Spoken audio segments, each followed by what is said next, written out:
Hello everyone. मैं मिथुन सिंह स्वागत करता हूं आप सभी का। आशा करता हूं आप सभी बहुत अच्छे होंगे। बात करेंगे MSDSU यानी कि महाराजा सुहेलदेव विश्वविद्यालय के बीएड सेमेस्टर 1 के प्रीवियस ईयर क्वेश्चन पेपर के बारे में। पेपर आपका होगा प्रिंसिपल ऑफ एजुकेशन का। पेपर नंबर ये 1 है। 2025-26 में आपकी परीक्षा हुई थी। परीक्षा आपकी जनवरी 2026 में संपन्न हुई है। उसी का जो क्वेश्चन पेपर है आपके साथ में सामने अभी हाजिर करने वाला हूं। आगे बढ़े उससे पहले मैं बता दूं, पिछले 5 साल के जितने भी क्वेश्चन पेपर हैं सारे क्वेश्चन पेपर की PDF आपको 49 रुपये में प्रोवाइड कर दी जाएगी। दूसरी बात, सजेशन आपको 199 में प्रोवाइड कर दिया जाएगा। अभी सजेशन क्या होता है? सजेशन यानी कि वेरी वेरी इंपॉर्टेंट क्वेश्चन, ऐसे सवाल जो एग्जामिनेशन में बार बार पूछे जाते हैं, आंसर के साथ आपको प्रोवाइड कर दिया जाता है ताकि आप अपनी तैयारी ठीक ढंग से कर पाएँ। यहाँ से आप समझ लें, मेरी ईमेल आईडी आप यहाँ देख लें।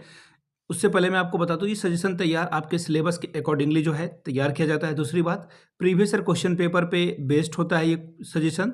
तीसरी बात, आपका जो लेटेस्ट एग्जाम पैटर्न है, अभी क्या पूछा जा रहा है उस पर मेरा ध्यान होता है। और आखिर में मेरा खुद का एक्सपीरियंस, मैंने बीएड एमएड कर रखा है, नेट एजुकेशन की मैं तैयारी कर रहा हूँ। पिछले 2-3 सालों से MP हो, UP हो, झारखंड हो, बिहार हो, इन जगहों पे मैंने सजेशन देने का काम किया है और काफ़ी अच्छी सफलता मुझे मिली है। इस सफलता के भागीदार अगर आप भी बनना चाहते हैं तो यहाँ से मेरी ईमेल आईडी आप देख लें, yourmithunsingh@gmail.com पे आप मुझे मेल कर सकते हैं। इंस्टा पे अगर आप हो, डू फॉलो मी @imithunsingh। बाकी आप मुझे व्हाट्सअप कर सकते हैं 7979054474 पे। तो चलिए पेपर को देखते हैं। प्रिंसिपल ऑफ एजुकेशन का पेपर किस तरह से पूछ लिया गया था, ये रहा आपका पेपर। यहाँ से आप देख पाएंगे,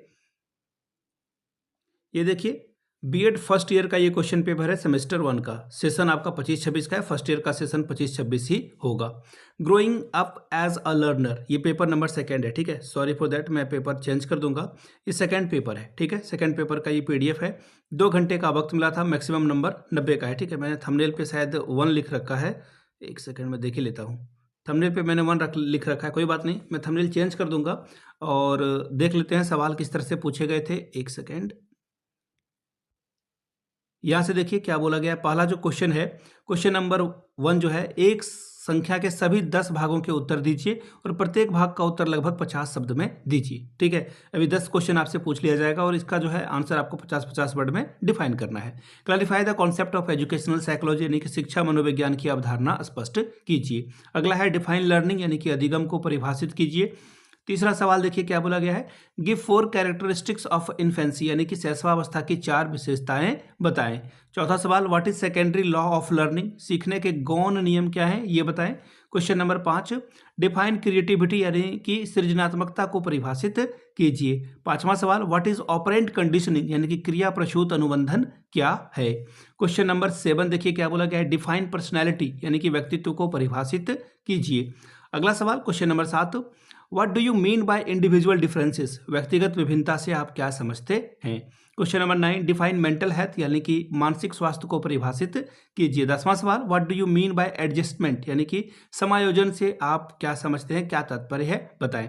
अब देखिए शॉर्ट टाइप के सवाल पूछे गए हैं। 150 वर्ड में आपको आंसर लिखना है। किन्हीं 4 सवालों के उत्तर दीजिए। 7.5 नंबर प्रत्येक सवाल का होगा।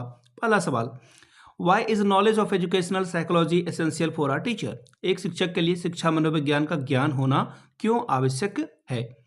अगले सवाल की ओर हम लोग बढ़ेंगे, difference between growth and development यानी कि वृद्धि और विकास के बीच के अंतर को स्पष्ट कीजिए। चौथा सवाल, describe the main characteristics of a childhood, बाल्यावस्था की प्रमुख विशेषताओं का वर्णन करें। पांचवा सवाल, explain the influencing factor of a learning related to learner, अधिगमकर्ता से संबंधित अधिगम को प्रभावित करने वाले कारकों का वर्णन कीजिए। Question number 6, describe the group factor theory of intelligence यानी कि बुद्धि के समूह कारक सिद्धांत का वर्णन कीजिए। 7वां सवाल, describe the trial error theory of learning, अधिगम के प्रयास और त्रुटि सिद्धांत की विवेचना कीजिए। 8वां सवाल, what is characteristics of a mental health यानी कि मानसिक स्वास्थ्य की क्या विशेषताएं हैं बताइए। बात करेंगे सेक्शन सी की। 400 वर्ड में आंसर आपको करना है। किन्हीं 2 सवाल का आंसर करना है। 20+20 40 नंबर आप यहां से ला सकते हैं। Question number 9, clarify the adolescence is a period of a great stress strain storm and strife, देखिए किशोरावस्था बड़े संघर्ष, तनाव, तूफान और विरोध की अवस्था है, स्पष्ट करें। और ये बातें जो है adolescence is a period of a great stress और स्ट्रॉम। ये बात जो है स्टोनली हेल ने कही थी, स्टेनली हॉल के द्वारा ये बात कही गई थी। Question number 10, describe the field theory of learning development by the Kurt Lewin, यानी कि कर्ट लोविन के द्वारा जो प्रतिपादित अधिगम के क्षेत्र सिद्धांत हैं उसकी विवेचना कीजिए। Question number 11, explain the trade theory of personality developed by the Allport, Allport के व्यक्तिगत के सील गुण सिद्धांतों का वर्णन कीजिए। Question number 12, What is the meaning of a mental health? Describe the factor influencing mental health of a children. मानसिक स्वास्थ्य का क्या अर्थ है? बालकों के मानसिक स्वास्थ्य को प्रभावित करने वाले कारकों का वर्णन कीजिए। तो ये था आपका सवाल। अगर आपको पिछले 5 साल के क्वेश्चन पेपर चाहिए तो ये सारे क्वेश्चन पेपर की पीडीएफ आपको 49 रुपीज़ में अवेलेबल करा दी जाएगी। दूसरी बात, सजेशन आपको 199 में प्रोवाइड कर दिया जाएगा, जिसमें PYQ आपका फ्री ऑफ कॉस्ट आ जाएगा।